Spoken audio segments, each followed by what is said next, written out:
the ultimate power in the universe. Last we will reveal ourselves. I have a bad feeling about this. You are now tuned into LightSaber Radio. If you only knew the power of gods. Here it comes. Let's go. You are now tuned into LightSaber Radio. 4, 3, 2, 1.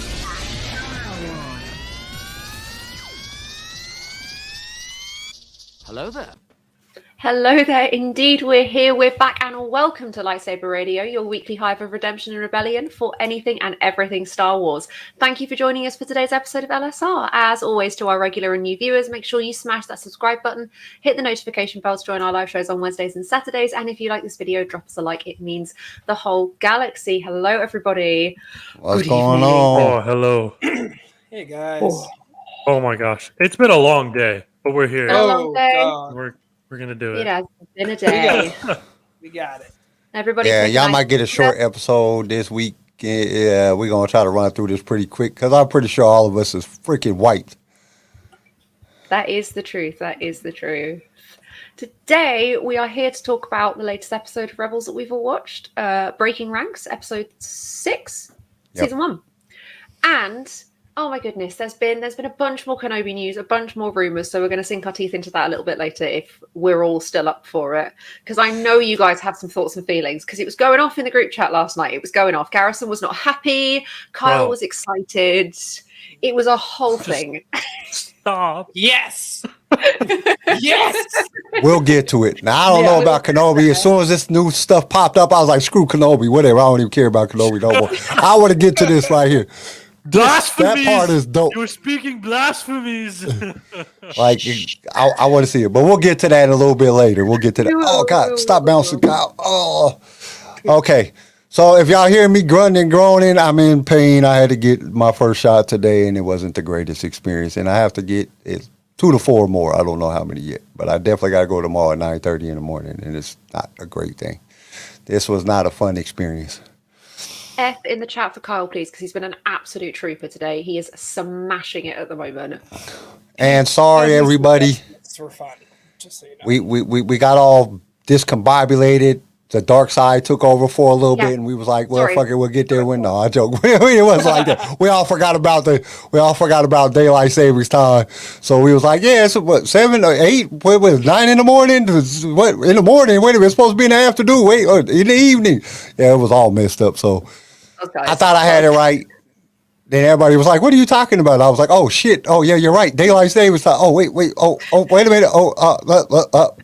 So we'll get it all figured out before next Wednesday. So and we'll put it in on the socials and everything exactly what time we'll be coming out on Wednesday nights. We just got to discuss it a little All bit of more. you living in all these stupid places that do have daylight savings. Y'all need to But- Yeah, take you a guys- break. Okay, wait a minute. Just wake up earlier, guys. Come Right, on. you're wrong. I like It's my not game. about. It's not about it. What it's about is agriculture. Okay. So farmers need more daylight in their farming hours and stuff like that. That's what it's about. So that's the excuse our Tory government use as well. yeah, that's all it's about. It's about having more light for the time. If you cut daylight savings time, crops won't grow as long. They won't grow they won't grow in the time period that they know, and then we're all starving to death. And it'll cost you $38 for a piece of corn. That's true. Before we all rip ourselves to pieces over daylight savings time, because I know it infuriates you guys as much as it infuriates me, except for Gareth, and he doesn't get to experience the horror. No, he lives in the great state of Arizona, where he promised doesn't get land. tortured by that. The promised land. Wow. Well, they don't grow shit in Arizona. It's a desert. So, you know what I'm saying? Yeah, they don't They don't need no We got more. like oranges. And what, Garrison? You live in a desert. We have cactus. Suck it.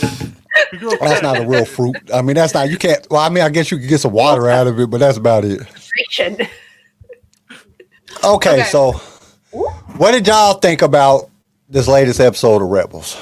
Just in case anybody hasn't had a chance to catch up or watch it, I was just going to read a super quick episode summary that I nicked off Okay. Wikipedia. The episode begins with Ezra Bridger having spent weeks training in the Imperial Academy on Lothal, where he was sent in order to steal an Imperial decoder that contains the location of a powerful kyber crystal that the rebels hope to destroy.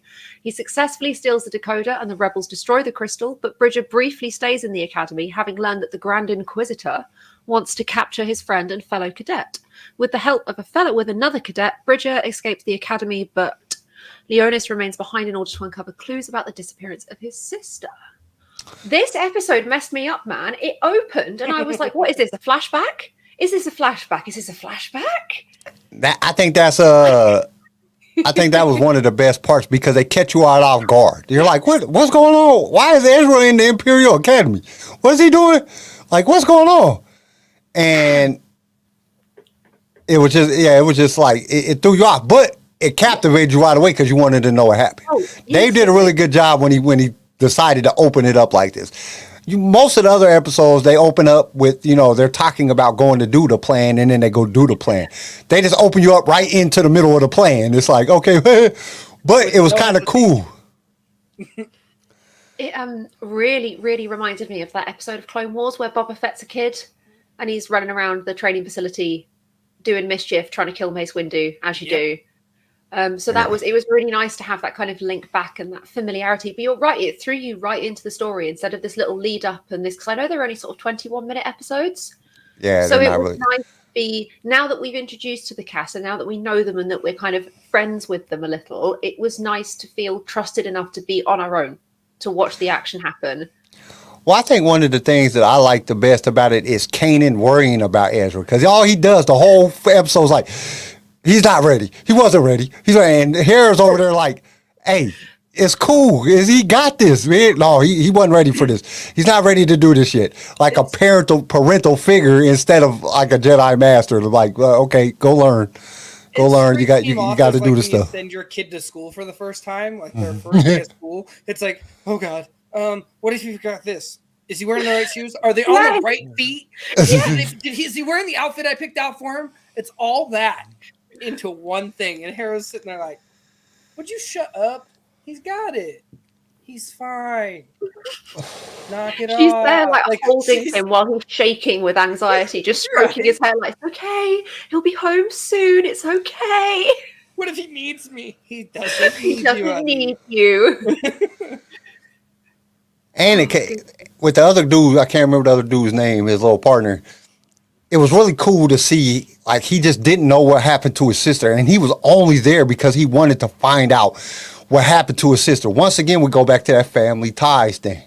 We got to figure out what's going on with the family. And I think that's something that ties through all of Rebels very, very well.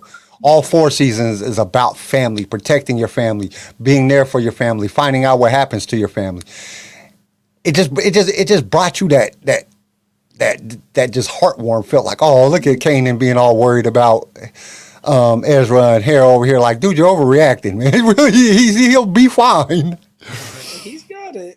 He's good. No, he ain't. No, he ain't. Bro, the training. Hold on. The training, dude. They're training like some elite ass stormtroopers. Yeah, stormtroopers can't hit shit. What is going on? Hold on. They get complacent after training. It's the helmets. I blame it all on the helmets. I think the helmets just make them blind. They just shoot at random anything they like flickers in front of that damn helmet. They just shoot at it. Oh no, Luke Skywalker even said it too. He's like, I can't see a thing. Prime example. I think that's really what it is. Because you see, it wasn't that bad in like the Clone Wars. The clones could see, but then they changed the helmets and they changed the way they look. It had more of that Mandalorian look back in the very beginning. And now these new stormtroopers, they're just all bulky and they got cheekbones. Like, why do you need cheekbones for? You know what I'm saying? Like, what is the purpose of that? It's a helmet. You really put cheekbones on the helmet? In defense of the Rebels specifically, they are taken directly from the beautiful Ralph McQuarrie artwork, so I will give them the weirdness and poor vision in this one. Also, I understand like they need to teach these stormtroopers to be merciless, but that training was merciless. It was, get off the block, go. Yeah. It's all about winning, coming out on top. It's very Lion King, Scar and Mufasa on the cliff. Long live the king. Hell, Palpatine. Palpatine for president. No, he took my clones away from me. I'm still not happy with him. Okay. Hell Darth Grogu. I'll take that any day. Fair. I will take that any day.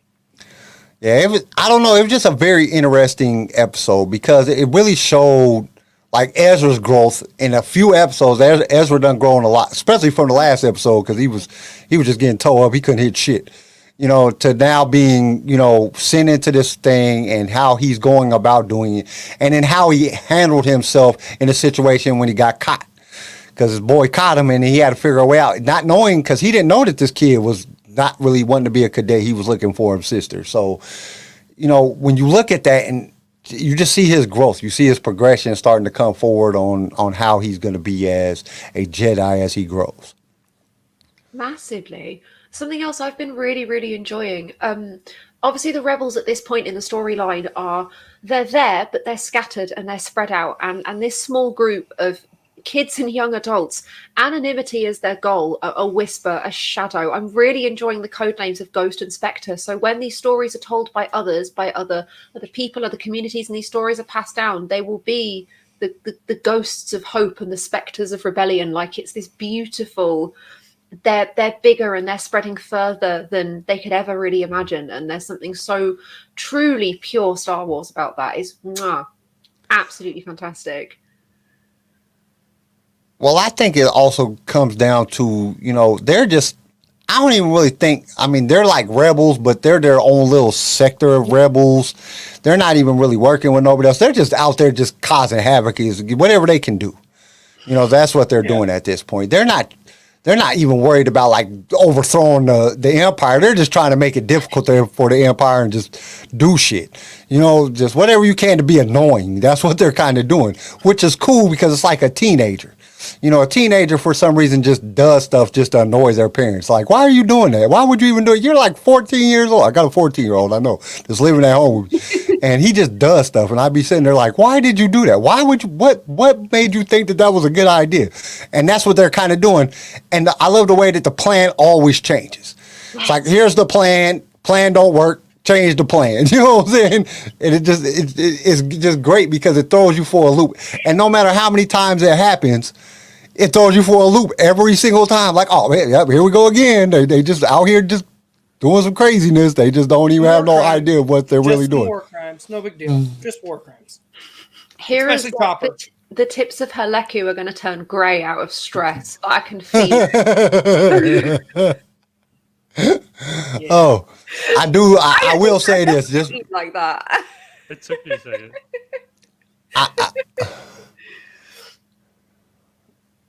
I will say this. You have, what was I going to say? You have like, as the show progresses, hair doesn't change too much, but poor Kanan gets old really, really fast. He gets old really, really, really fast. But he's so calm about it. He was like, plan didn't work. Change the plan. Like, what? What are you talking about? Change the plan? We didn't come up with a plan B. We never planned out a plan B. We just all go by the fly, and it just seems to work out. That's what makes you that's what brings the Force into the show, the real Force. Because the Force is not just about being able to lift shit and control people's minds and stuff like that. The Force is always in movement. And that's what gets you. That's what captivates you, that knowing that the Force is still there to save you. And it shows it like throughout the whole 4 seasons. It shows how the Force works. And it gives you a more in-depth look of how the Force works. And it gives you like them just moral codes that, just because something don't work out doesn't mean it's just the end. You just got to work through that little stumble or that, that couple steps back and keep pushing forward. You just have to do that. That's the only way that they're going to be successful against the Empire. That's the only way it's going to happen. And they just keep on doing it. And it's like, holy crap, man. Y'all are the luckiest people on the planet. In the galaxy. How insane was that explosion of a shipment of kyber crystals? All of the budget for that episode went on that explosion. There's the entire episode, everyone's in helmets, there's barely any faces or facial expressions. So all of that money went on that insane explosion. What? That was pretty crazy. Completely just, out of nowhere as well. I just, Garrison, Yeah. I know you're tired. I know you are. What would you say was the moral of this episode? I want to hear your thoughts on what you think the moral of this episode was. The first one, right? Like the Stormtrooper one where they're training. Yeah. That one. Dude, I have no idea. It was kind of like, I don't know. I guess, because part of it is like they're really worried about him, but then the other part is like he ends up doing a good job. So, dang, I don't know. Maybe trust or something? What do you think? I don't know. I think it was more like, allowing somebody to shine. That was like Hera's whole thing was like, calm down, let him shine. It's his turn to go out here and show what he can really do. Like trusting in him. Okay. Yeah, basically the same thing. Trusting. The moral is you have to let somebody try in order for them to be able to succeed. Give him a chance. Yeah, give him the space to make his own mistakes. And then in doing that, he'll prove that he won't make mistakes and everything will be fine. So Which I think avoid the draft. It ties into that. It ties into that kind of found family thing where sometimes in families you have to let someone, you got to give someone space so that they can grow and do things on their own. It's a big part of being in a family. So, like every parent does to every kid. All right, go out here, make your own damn mistakes. I'm gonna stop yelling at you. I'm gonna stop telling you what to do. Just go figure it out. And then when you screw up, come holler at me and I'll help you figure it out. You know what I'm saying? Yelled at me all the time. Don't do that. Charlie James, knock it off. Hey, don't do that. Oh, man, I never got away with anything. It was only until I started living with my dad is where I learned. My parents, when I turned about 13, 14 years old, my parents was like, it's on you. When I was 15, my dad kicked me out the house, so I've been on my own since I was 15. So, but they were just like, figure it out. You're gonna have to figure out life on your own, because I was just doing crazy shit. But it was that same thing. Go out here and learn. You can learn the easy way here at home, bills paid, all that stuff, or you can go out there where you have to really do it yourself. And it's a totally big difference. That's why I tried to tell my kids the whole time they were growing up. I said, be a kid as long as you can. Being an adult is not that much fun. It might look fun, but it's really not that much fun. It's 90% worrying, headache, got to figure shit out, constant problems, and 10% fun. Like right now, y'all are 90% fun, 10% you might have to figure out a problem at school or something, but really 90% fun. I wish, Kyle. I wish. Man, this is my fun. this is my escape. Now, we're adults now. We got bills and shit. I hate it. Yeah, being a kid was fun because, what do you have to worry about doing some schoolwork?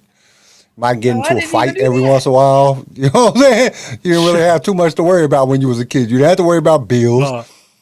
You didn't have to worry about insurance and medical bills and doctor bills and rent and gas and lights and you didn't have to worry about that. Well, they said gas is $9 a gallon on TV. You didn't give a shit, like whatever. I don't care. I'm a kid. You know what I'm saying? When you're an adult, you're like, holy shit! Oh my god! I can drive to work once this week. That's all I got. That's all I can make it. Sleeping in the car in the parking lot because I can't go home. Speaking of family, I know I keep going on about this, but I think it was one of my favorite bits of the episode. When Kanan is worrying so much and Hera is calming him, it's nice to see that it's the dad of the family who's doing the worrying, and it's the mum for once who's the strong, calm, composed, everything's fine, don't know what you're on about, just let him get on with it. I really appreciated that kind of subversion of expectation, particularly when that narrative is so very kind of like woman-led, like the mother of the family is the one who worries and is the worry hen. But no, you've got Kanan, because not only is he sort of Ezra's father figure, he's Ezra's master, Jedi master, and that connection, as we know through Qui-Gon and Obi-Wan and Anakin, is this real deep bond. So no wonder he's losing his little mind. Somebody asked me a question on Instagram the other day. They said, what do you think was harder for Obi-Wan, losing Satine or losing Anakin? And I was like, holy crap, that's a good question. I was like, I would ultimately see Anakin. Losing Anakin. Yeah. I would really have to say because Satine died. Like he didn't really like he wasn't that emotional. He was like, oh, that's fucked up. Kind of held her a little bit. When Anakin died, he was like, you are my brother. Oh, tears flying. You know what I'm saying? He's crying. He's so damn emotional. He picks up his lightsaber. He looks back at him like that. Once you cut a person up, you're not supposed to, and they're all fire. You're not supposed to look back at them. You're supposed to just keep walking and just walk off. Looking back is a bad thing. You only do that to the people you really, really love. You don't look back when you done killed somebody and say, oh, I'm sorry. You know what I'm saying? You keep on going because you don't want to look back. Yeah, for him to look back like, you look back multiple times. You love. Yeah. You know, so my wife was I was like, and that, time. and I think that that's one of the things that's like, you know, that all the loss that they've all had, you know, everybody, that's one of the biggest things about this is they've all lost somebody.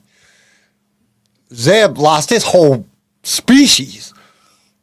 You know, Kanan lost his master and all the other Jedi. Hera lost her father and her mother.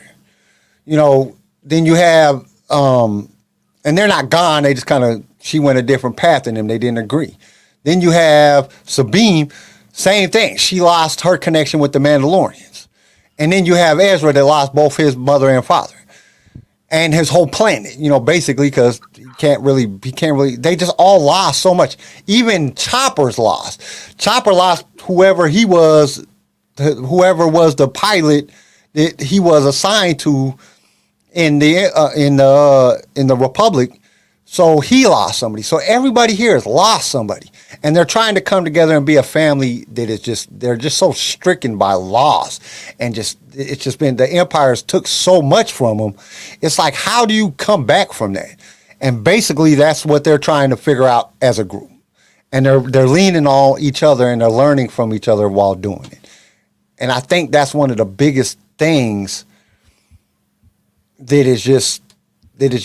it just strikes that little heart, that little tear duct, you know, it just makes you just very compassionate because everybody has lost something.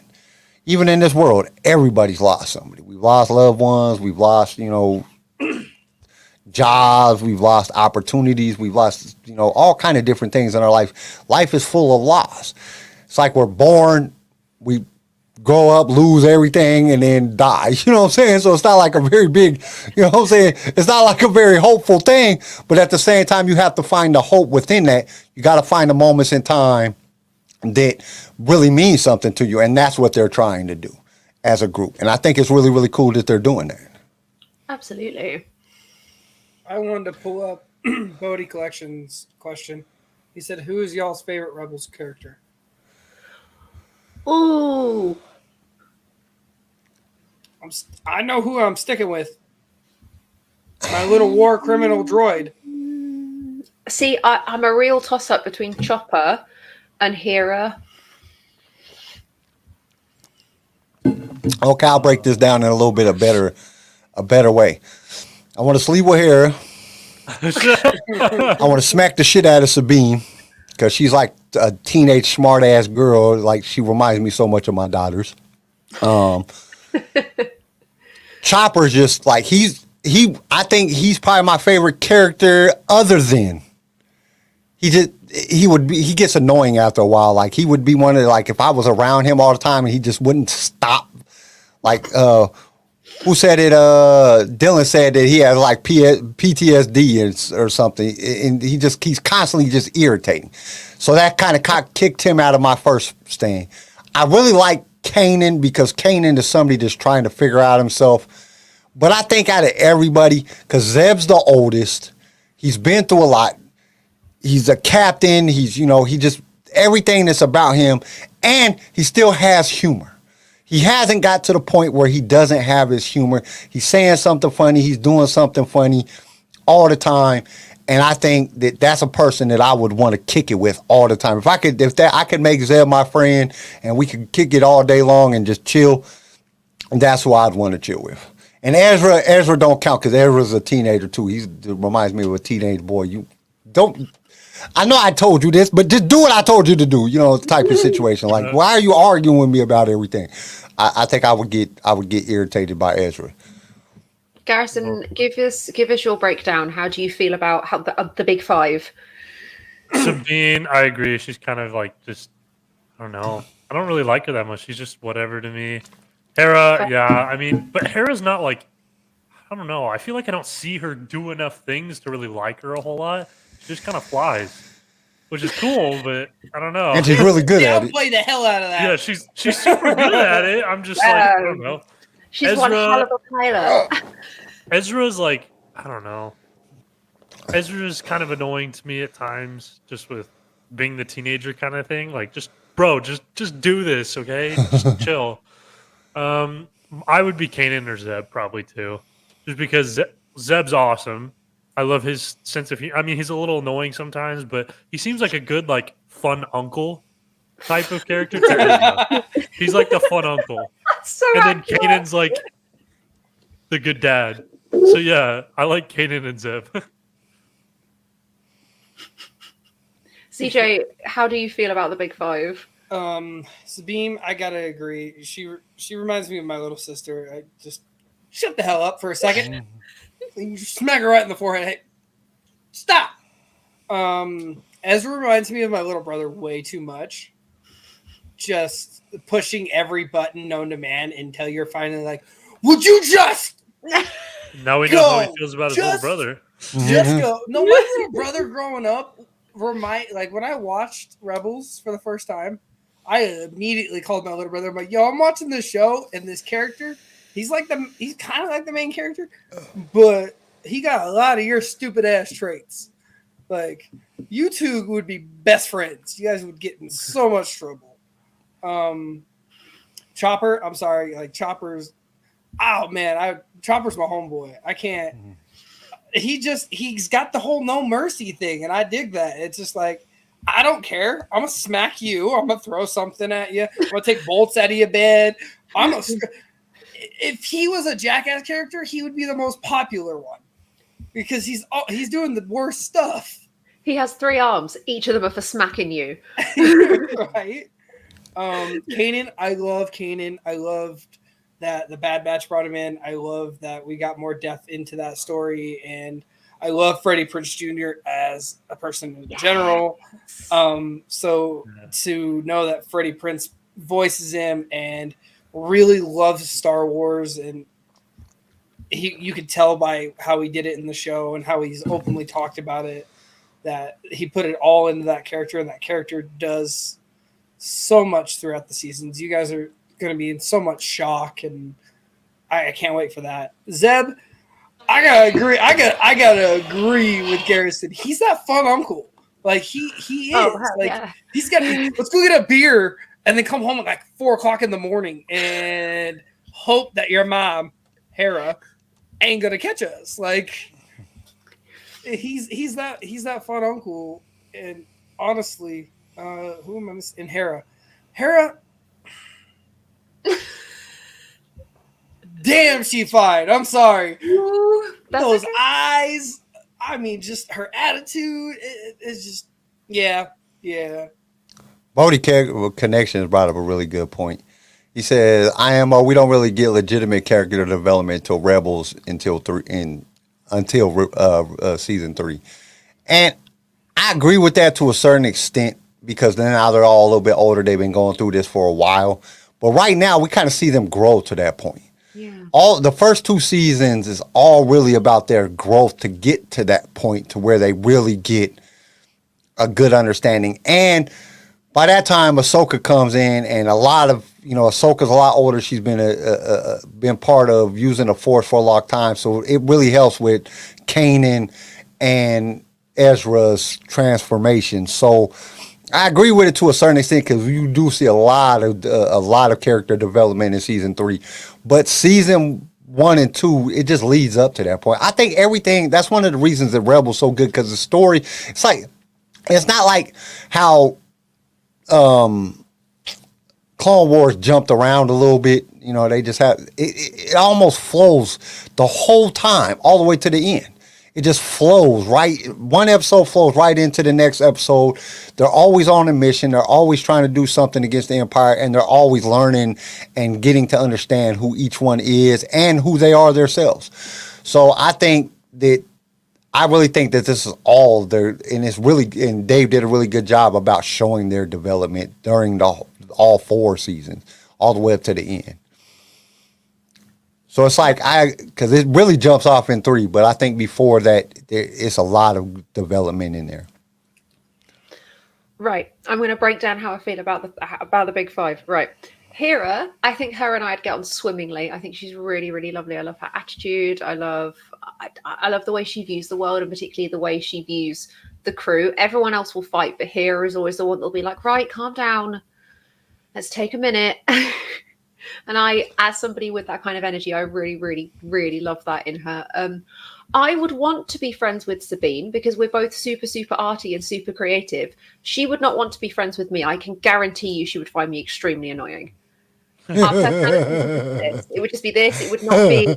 I would follow her around like an excited puppy, being like, "Can I use your spray paint? Can I use your spray paint? Can I use your spray paint? Please, can I use your spray paint?" And she'd be like, "Please, leave me alone." Zeb is a fantastic character. I think from what I've been looking at, Zeb is a huge fan favorite and was from the very, very beginning. He's funny. And obviously when you've been through that much trauma, humor is kind of a really nice counterpoint to deal with that trauma. So I like to think that, like me, he's somebody who uses humor as a way of managing. Kane and I also adore massively. I don't think we would get on, but I think I fancy him a little bit. Just a little bit. He's very handsome. He's very handsome. Is it because of Freddie Prinze Jr.? It has to be because of Freddie Prinze. That's what I thought. It's also, I'm sorry guys, I'm a sucker for the goatee. I can't help it. What? It's the little. I can draw one on my thing. It's that little soul pack, man. Feral, absolutely feral. No, and Chopper, hate him. I hate him, but I love him at the same time. I think he's annoying, bro. He's annoying. I think he's annoying. As hell. But he does a lot of funny stuff. But y'all, on Zeb, you also got to remember too. I don't mean to interrupt you, but you got to remember Zeb was supposed to be the original Chewie. Like his entire character was based off of how Chewie was supposed to be. So then they went to say, hey, let's not make, George decided to go with the not make him talk. He can only do Wookiee talk, and that's what kind of gives you that thing. I think he would have been great in the movies, but I think that they did a good job about bringing him out at this point and creating a new character based on him instead of using the actual art and the actual stuff that they were supposed to use and create him like that. He was supposed to be that goofy guy, but I think it would have took away from Han too much. I don't think it would have fit together good, and I think they did a really good job about doing this.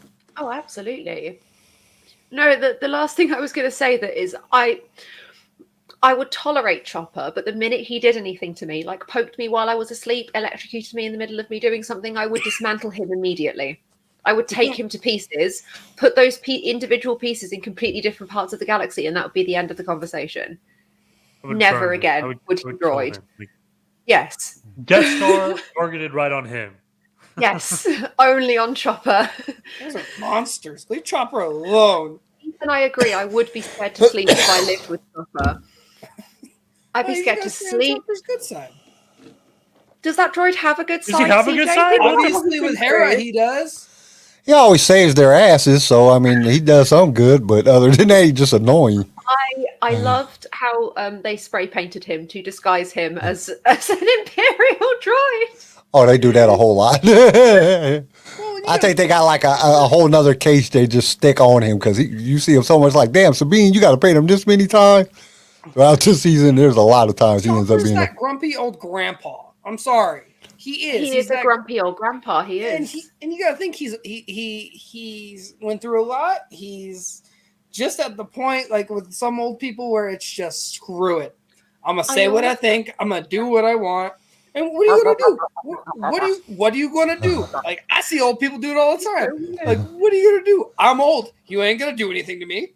Like, that's just how it is. Like I think out of all the characters that are in Star Wars that are on the light side type of characters, as a Sith, I would take Chopper as like a droid companion because he would make a really good Sith droid. He really would. Yes. I think he's like R2-D2. You know, like R2's got a bit of an attitude and a couple of like personality quirks, mostly because he's never been wiped. I think Chopper's the same. I think he's had hundreds and hundreds of years of like his chips just rotting away and not being cleaned, his cache not being emptied.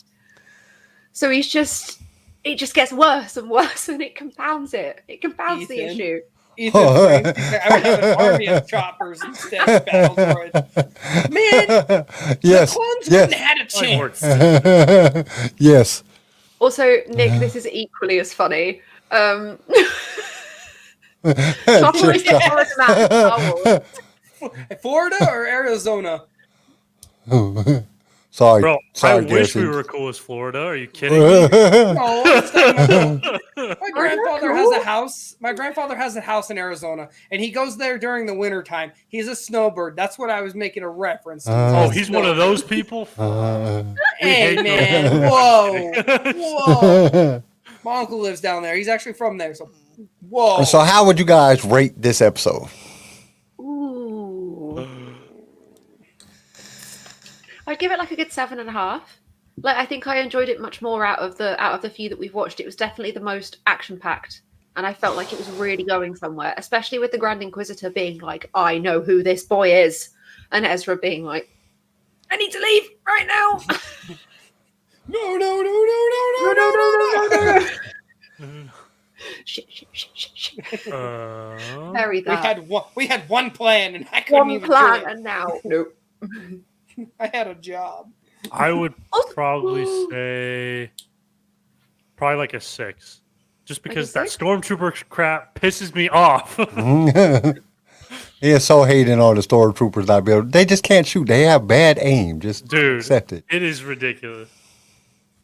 Something I wanted to bring up before we move on. Nick brought this up when we were watching the episode earlier. Agent Callus has the most excessive sideburns I have ever seen. On I like Agent Callus. But- Can he be my favorite instead? I'll put That's him as my fair. favorite real quick. But I think I've worked out why. So, like, when Star Wars was made in the 70s, everybody had 70s hair. So I'm 100% guessing that they're trying to keep that kind of 70s, 80s aesthetic of big sideburns, mullets, all of that good stuff. And it's nice to see that. But yeah, those Gold age. sideburns are extremely impressive. He must like the maintenance needed. How do you even he's- I just don't understand how they get. Why did they come up to a point? Like, why did they come up to a point and then come back down? Like, you don't have no hair right here. It's like, and he doesn't have a mustache. It's just It's the most hardcore. I was like, sideburns you what can the? see. Who the hell designed this guy? I still can't get over. That's one thing you got to. Dude, the animation on this is just like, what the hell? They cannot walk. They can't run. It's terrible. It is so bad. I was watching it today and I'm sitting there looking like, dude, they had Zeb running and I was like, what the hell is his legs? What? Because they look like they're moving forward, but you know his legs is like backwards. You know, the way that they're shaped, they go out backwards. But when he was running, they looked like they was forward, but it was like, he was like limping or something. Like, I was like, what is going on? Like, that don't even look realistic at all. Like, y'all could have done better on that. Star Wars team leader, I'm crying. Elvis of the Empire. He breaks out a song and dance. We got to do something.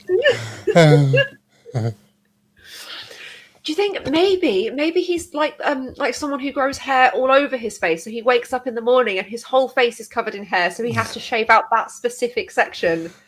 You would think is, with the technology that they had, you could just stand in front of a mirror and it would just zap your print of what you want on your face into your hair with a laser or something.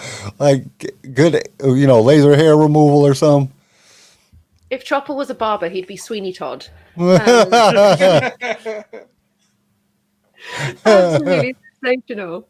But yeah, CJ, how would you rate this episode?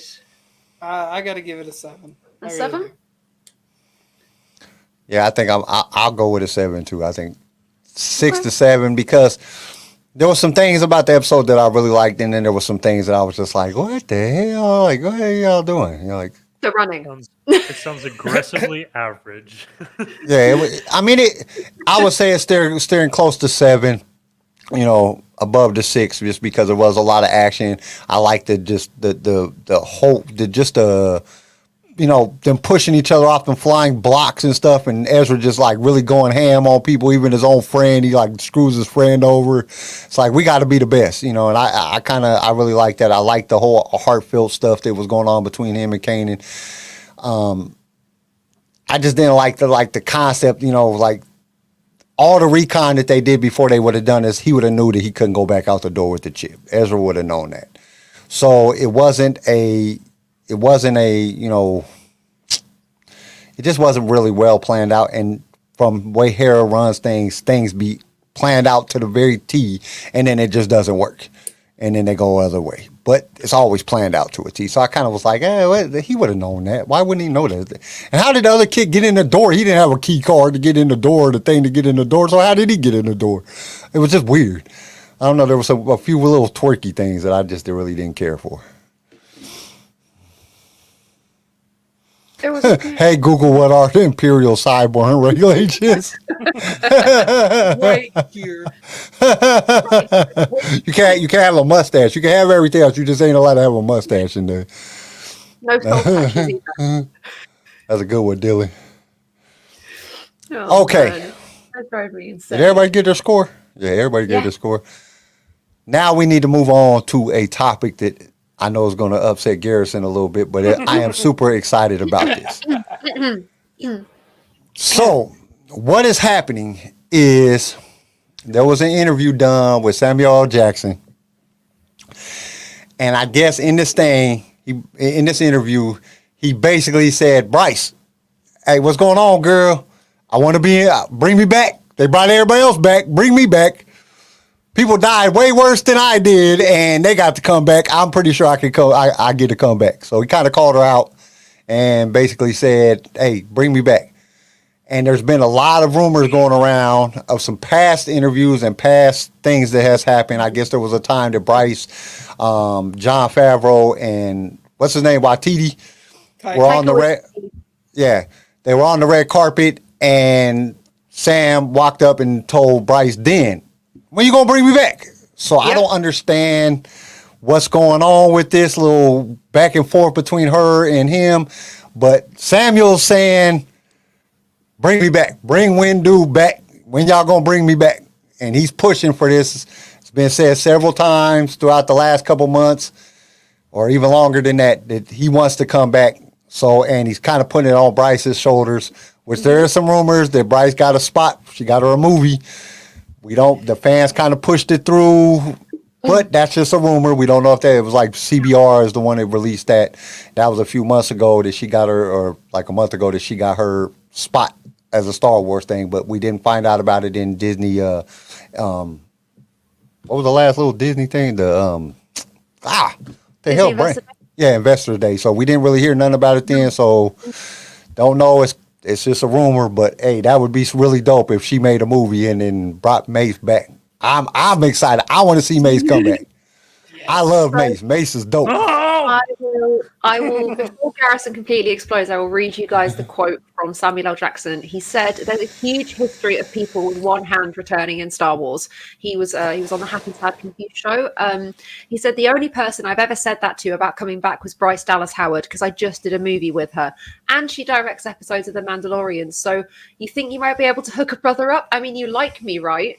She's like, "I love you. You're amazing." And he says, "So put me back in there. Put me in, coach. I'm ready. I'll learn to lightsaber left-handed." Well, you don't even have to do that, because with technology in Star Wars, people get new hands all the time. I know a lot of people want him to stay dead, but I 100% think, especially because if everybody would like to remember, they already have de-aged Samuel L. Jackson on file from the Marvel movies. So it's perfectly probable that they bring him back for flashbacks, like shows that go back further in time. There's so many opportunities where we won't just potentially get realived Mace Windu, where he's brought back, or at least through some flashback scenes, some confirmation of how and when he died. That would be nice. That would be nice to have it properly closed, because the film rules were broken. We didn't see a body. There is no proof that he is dead. No proof. Them's the rules. Well, and this is my thing. We watched Boba Fett fall into the Sarlacc pit. We watched it. Technically, he should have been dead. He gets to come back alive. Palpatine got thrown down a shaft. Then the whole Death Star exploded. He gets to come back. Like, these people died pretty bad deaths. Now, I know that Palpatine was either that was the clone and the real Palpatine was sent over their agent, or the real Palpatine. We kind of clarified that the clone was in The Rise of Skywalker, but it could go either way. Whatever. He just got tossed out. He got electrocuted and tossed out of a building. If you go back to watching the Clone Wars and some of the other cartoons that came on, this dude was jumping up way high stuff and surviving. So it's more practical that Mace gets to come back. I'm just saying. Nick, I am aware that me reading Samuel L. Jackson quotes in a white English accent is not the one, but let's not bring it up, shall we? And you didn't say fuck one time in the whole thing. You got to say that like 7-8 times whenever he talks. They cut that out. We got to put it back in. It's just, we're the outrageous Star Wars show. Put it back in. But please. So, Garrison, why do you not want to see Mace Windu return? Mace Windu. The Fly Boy. Why don't you want to see the Fly Boy coming back? Okay, Mace Finetta. Oh no. Okay. Star Wars is a fantasy, right? But there's still rules to the fantasy, correct? Without rules, yeah. You disagree with that? I'm interested to see what you think those rules are. Okay. No, I believe that there's some rules, like with how the Force works, with how light speed works, with fighting, people dying. You know what I mean? There's still some vague rules. Without any rules, if you're in an anything goes universe, there's no boundaries to push. Therefore, everything just kind of becomes boring or incoherent, where just anything can happen, right? So there needs to be some kind of rules, right? One of those rules that's kind of important is people dying or not. If everyone all came back. If everyone can come back all the time, then why should I be scared if someone dies if they can just come back later if enough fans like them? You know what I mean? I still think it's important to have some kind of rules and some kind of when someone dies, they die, or else there's no suspense. There's no engaging with the characters. There's no, man, I really want this character to live and I'm really rooting for this character. Because if everyone can just come back from the dead when producers feel like it, then the engagement and the suspense just kind of dries up. And it's like, well, if enough people like him, he'll just come back later anyway. So who cares if he dies? I just think it's dumb. Wrong. No, joking. I just think it's dumb that like people dying and coming back I think it's cheap writing. Like it's just writing in circles. No, that person died. Let them stay dead. Write another good story. No, it's like, hey, it's like with the Rise of Skywalker. Somehow Palpatine survived. I feel like that was cheap. You know what I mean? I have to agree on that. I agree with the Palpatine one, but not the Mace Windu. I'm sorry, TJ, but I got to say this. Palpatine could have stayed dead. They could have brought out a whole new protagonist. They could have brought out a whole nother one. But Mace Windu coming back, this is probably the best fighter. All 7 forms. Technically, they say he made a new form. Draws from the dark side, but is of the light. He is like the perfect specimen to kill off again. He is. And I want to see him and Darth Vader fight one another. I want to see that. I want to see that. Right, he should have his chance to get his redemption back and chop off one of Anakin's hands. That's why I think he's going to lose in the end. But I want to see him chop off Vader's hand. But then Samuel Jackson's a little old. He won't be able to do that lightsaber combat and fully serve justice to what Mace Windu is supposed to be like with his combat. Yeah, but look how good deepfake and stunt doubles are these days. That's true. That's fair. Even then, I don't think Samuel L. Jackson will turn down a chance to train and be able to do that. No, that's true. He's a very persistent man. You gotta do it. And it's really easy to I mean, one of the easiest techniques that they could do, and this is just from being in somebody that's seen how film works and done some short films and stuff. All you do is basically what they do. You think Obi-Wan and Anakin was really going as fast as they was? No, they sped it up. So you speed up his fight scenes, you know what I'm saying, to make him look doper than he actually is. That's all you got to do. Just speed it up a little bit. I think Hayden and Ewan were going that hard. I don't think there was any speeding up involved. No, if you watch the documentary on it, they sped it up. Oh, okay. They sped it up. There's nobody that could go that fast. They was going fast. Don't get me wrong. They was going fast, faster than what normal people. They had been practicing for a very long time. But you speed it up like a .02, and it looks 10 times faster than that. And it doesn't take a lot. You know, a .02 times factor is nothing, but it gives it just that little bit of edge that makes it that much more exciting. And they do that in most fight scenes, and they got that from, I think the Chinese were the first ones that did it with the martial art movies. And it just made it, you know, or it might have been Japanese, I don't know who. That's where it came from, because they was like, there's no way that these people are that fast, that moving. And it was just, they just sped it up just a little bit, and it just made it that much more exciting. And then, you know, of course, it just kept going on. And they've used it in almost all the Star Wars movies. It's one of the easiest things to do when you're filming. Is like, I could literally take you and CJ, film y'all doing a lightsaber form, and make that shit look like y'all was in real Star Wars, just by speeding it up a little bit. As long as y'all can swing it halfway decent. Charlie, your mic is off. Sorry, everybody. Nick, that was an excellent point. In Captain Marvel, when Samuel L. Jackson stood up or climbed stairs, the de-aging was kind of broken a little, because then you could see that is in fact an old man. But he can still be old. You know what I'm saying? He can still be old. Look at how many other old Yoda was 800 years old, whatever. He was jumping and flipping, and he had to walk on a cane. Next thing you know, this dude was flying through the air and shit. Well, the thing is, you wouldn't have to de-age him, because he'd still be older if you brought him back for like a Kenobi series. It would just, my problem would be just like his combat ability. You would have to, like, for someone to really like do justice to like how badass Mace Windu is supposed to be in fighting, you need someone like young and athletic. I doubt Samuel L. Jackson could pull it off. Well, you know, and that's when the good stunt coordinator, somebody that knows how to film, could come in and make Samuel L. Jackson look like he's doing all them type of things. Little CG, just little bitty hints, stuff. Because you got to remember, regardless of the situation, he always has the Force, and the Force allows you to do things that a normal person couldn't do. That's why Yoda could walk in with a cane, but next thing you know, he's flipping and jumping and twisting and flying through the air and doing all kind of crazy ass shit. Like, this dude was just on a cane. How can he do that?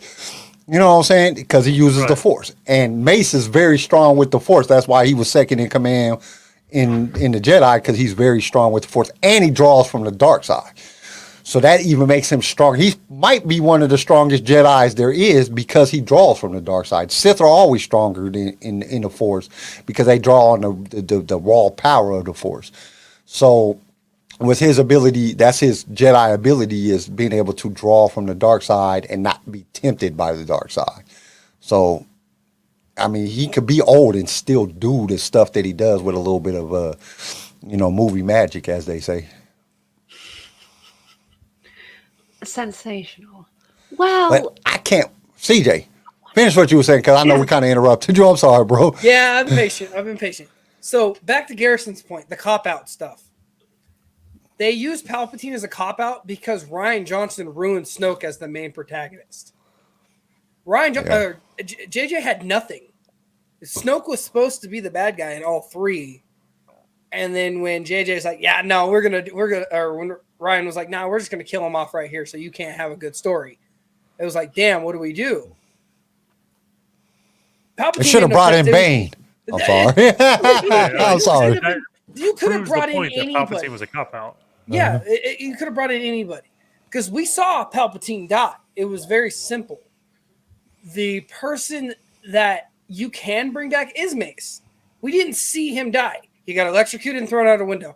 Like Kyle said, we've seen Jedi jump from higher shit. And we've seen Mace do it. Remember in that one little, it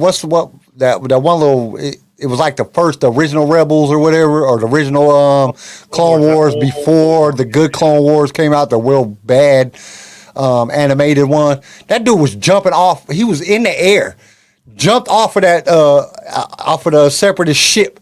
That thing was high.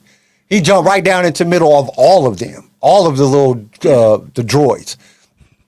Mace is bad. I mean, and we've seen Jedi jump from very, very high heights like it ain't nothing. And that's now the point I'm trying to get across. The one thing that I do agree with is this. I do agree with both of y'all on this. He didn't just jump out the window like he was prepared to do it. He was electrocuted and shot out the window. So you're not prepared. You're not drawing on the force. You're not any of those things. So it's easy to assume that he died. But it's also this easy to assume that he is very, very powerful Jedi and he can pull himself out of that. It wasn't like he was knocked out. We seen Luke get electrocuted way worse than that. We don't know if he landed on the ground. We don't know if he landed on a rooftop, on a speeder. Like, that's just it. Like, Coruscant's a busy city. From where he got shot from, he probably had enough time to focus in on that. Because that was the top of the Senate building. That wasn't the bottom. That wasn't mid-level. That wasn't like 13 stories. That was like a couple hundred stories. Like, that was up there. But like I said, at the same time, he could have landed on the roof. I mean, there's buildings all over the place. So if you remember with Anakin and Obi-Wan, Anakin just hopped out the damn. He was like, "I'll be back," and just jumped out. And just, right. He fell for like 10 minutes before he landed on that on the changeling speeder. So, you know, a lot of things can happen from that distance. I think if they was going to bring back anybody, Mace would have been the ideal character to bring back. I thought. Really, in The Rise of Skywalker, that's who they should have brought back as a protagonist. And him getting done and him getting his hand cut off by Anakin, turned him fully to the dark side. And then he would have been the perfect bad guy for The Rise of Skywalker, in my opinion. But I see why that they brought Palpatine back, because Palpatine has been this main lead bad guy in most of the whole 9 movies, most of the, technically in all 9 of the movies, because when you characterize him as in the Rise of Skywalker as being Snoke's master and the one that set up everything for Snoke, and then basically was speaking to Ben and all that stuff, they set him up to be that bad guy at the end, even though he wasn't going to be the bad guy. I think that they might have brought him in Rise of Skywalker anyway, but it would have been less than he was in the movie. I think it caused Ryan caused JJ to really bring him in the whole movie to set up a little bit of the backstory and everything. I think he would have been there regardless, just because Ben, Snoke, even if Snoke was there, Snoke wasn't that powerful. Snoke wasn't all that. He just wasn't enough to be that bad guy, that real bad guy. At least I didn't get that connection from him. I'm like, dude, I could whoop your ass like without no powers. Like, you ain't all that. Excuse me. But I think regardless of the situation, I really want to see it. I want to see Mace come back, and I want to see Bryce Dallas Howard direct whatever movie or TV show that he's in. Especially since they're so close and stuff and they talk. I would love to see that. I'd love to see Ron Howard kind of have that kind of personal kind of touch in there with his daughter, kind of just be like, hey, we're going to work together and make this great homage and final farewell to Mace Windu himself. Well, because he deserves that as a character. And I can't remember if it was just a comment or if I actually read it, or I can't remember now. But a few months ago, I could have swore I heard or read something, and like I said, I can't remember where it was at, of something that had to do with George saying that if Bryce did a movie, he would help her. Wow. So that would be a way to bring George back into the fold, like really bring him, not get it done and say, what do you think about it?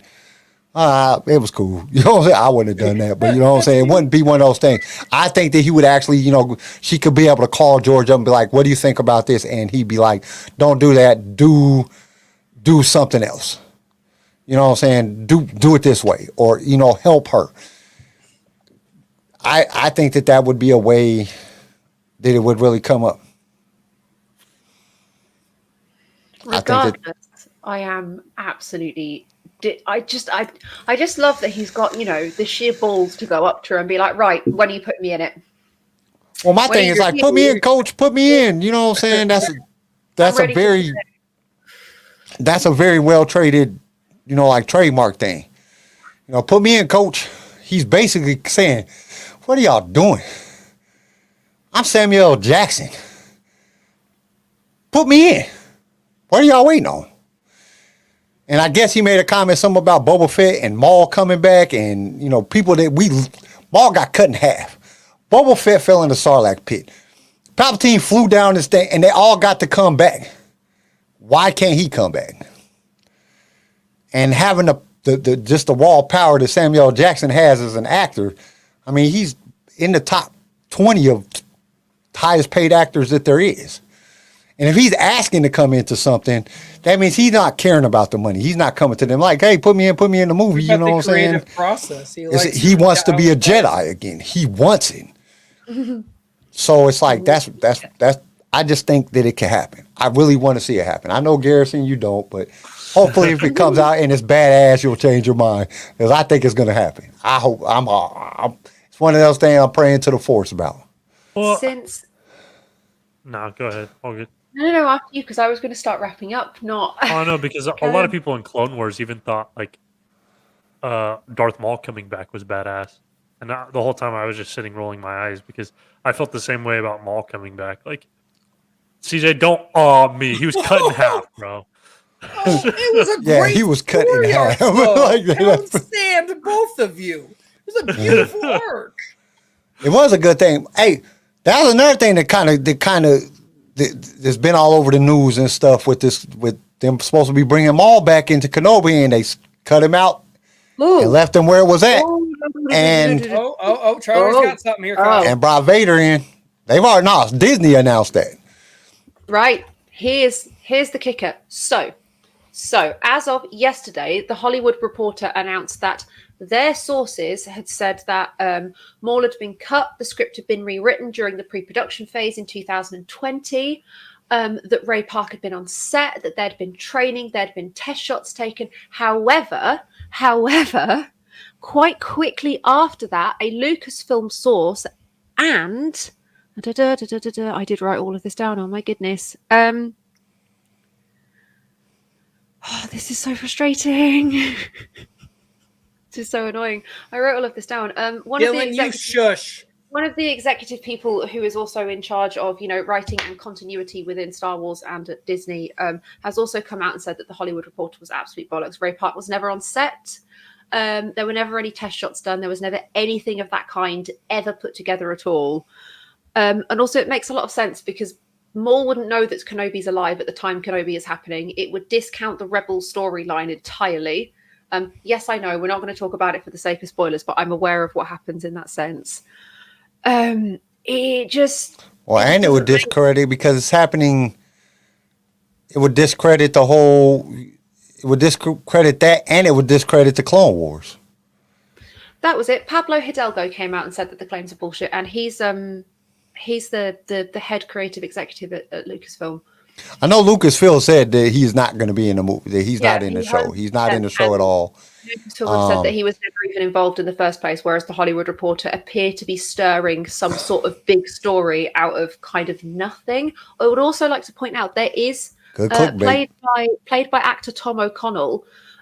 He's supposed to be playing a Zabrak and a Jedi. So the person who Hollywood Reporter are getting their stuff from may most likely have seen Zabrak kind of concept footage, test work, test shots. Maybe Ray Park was brought in for that side of things and just possibly misinterpreted and didn't realize that the Zabrak are a race, not a single Darth Maul.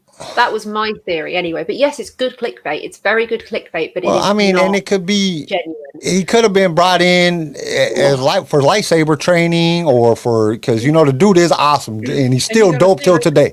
You gotta think the Inquisitors have those dual-sided lightsabers, and Ray Park is that guy. That was the first live-action dual lightsaber we got.